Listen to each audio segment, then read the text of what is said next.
आदमी दुकान का तो ध्यान रखता है, पर दुकान का ध्यान नहीं रखता है। समझ में आई बात? आदमी दुकान का तो ध्यान रखता है, दुकान का ध्यान नहीं रखता। वहां तो कचरा पसंद नहीं है, पर यहां हाँ अवैध दावे जी कचरा ही है। निंदा क्या है? कचरा है। एक आप, एक सुनाने वाला, दो मतलब दोनों को नहीं है, लेकिन फिर भी तीसरे की बात सुनाए जा रहे हैं। निंदा इसी को कहते हैं, क्योंकि निंदा तो किसी तीसरे की होगी। निंदा किसकी होती है? आमने सामने नहीं करते, जो पीछे होती है वो निंदा होती है। आमने सामने तो आप बहुत बचा रहे साहब, आप तो क्या करें, और चलो जाएगा तो पीछे दूसरे को कहेगा एडवाइस कोई नहीं है रे, मैं जानू ही नहीं, और फिर लोग उसकी निंदा करने लगते हैं। उस निंदा से आपको फायदा क्या है? आपको लाभ क्या है ये बताओ।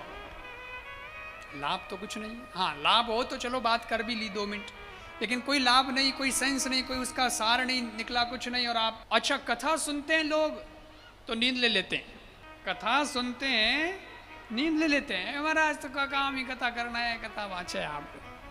और कई तो बहुत होशियार है, महाराज ने कई ठा पड़े, इतना लोगा में मैं नींद लेवा तो महाराज ने कई ठा पड़े।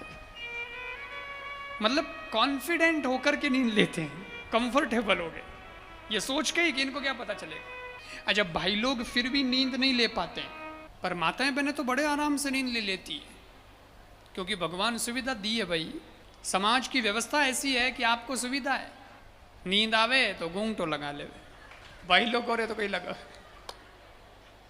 तो इधर पता चल जाए, पर इधर तो पता भी नहीं चले, घूंघटो लगा ले। और इतनी बायां बैठी है, अब किस किस पे ध्यान दे? हम कथा पे ध्यान दें कि आप पे ध्यान दें? अगर मेरा ध्यान इस पे रह जाए कि देखो वो आई है वाह भाई आई है वाह नींद लेवे वाह तो बच्चे मारे तो हैं कथा आगे पाछी हुए। हाँ इसलिए मैं कथा करता हूँ तो मैं देखता सबको हूँ, लेकिन देखने के बाद में भी किसी को नहीं देखता। ध्यान अगर उसमें टिका दूंगा तो फिर मैं क्या बोल रहा हूँ मेरे को ही पता नहीं चलेगा। इसलिए मेरा ध्यान तो कथा में, अंदर से बहुत जागना पड़ता है। हाँ भाई बहुत जागृत सावधान रहना पड़ता है, और थोड़ा भी कभी ध्यान चूकता है तो फिर गड़बड़ हो जाती है, क्योंकि वक्ता है ना, वक्ता का तो माइंड ही सब कुछ है। तो घूंघट लगा लेती हैं, और घूंघट लगा लेती हैं तो महाराज ने तो ठानी पड़े, पर पड़ोसन ने अगर पतो पड़ जाए कि तो बेटी बेटी नींद ले रही है, तो पड़ोसन कौनी मारती नींद लेती तो कथा में नींद लेवे तो जवाब तो सुनो, अरे नींद नहीं लो, बड़े ध्यान थी कथा सुनो। लो और ध्यान से सुन रहे, कथा में नींद आ जाती है।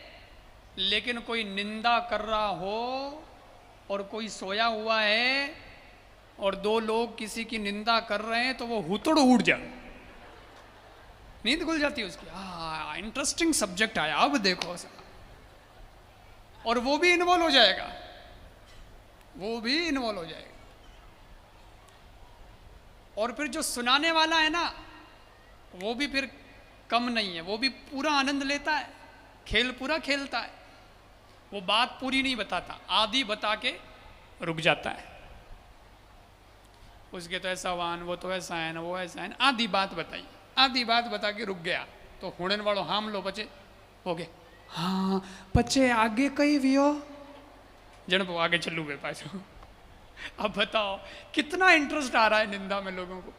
मैंने कहा निंदा नहीं करनी। एक माता जी मेरे को बोली, महाराज आपको नहीं पता निंदा हमारी भी बहुत लोग करते हैं, इसलिए हमारी करते हैं तो हम भी करते हैं, ताकि हिसाब बरोबर करना पड़ता है। आपको पता नहीं वो कितनी हमारी निंदा करते, हम वापस निंदा करते हैं।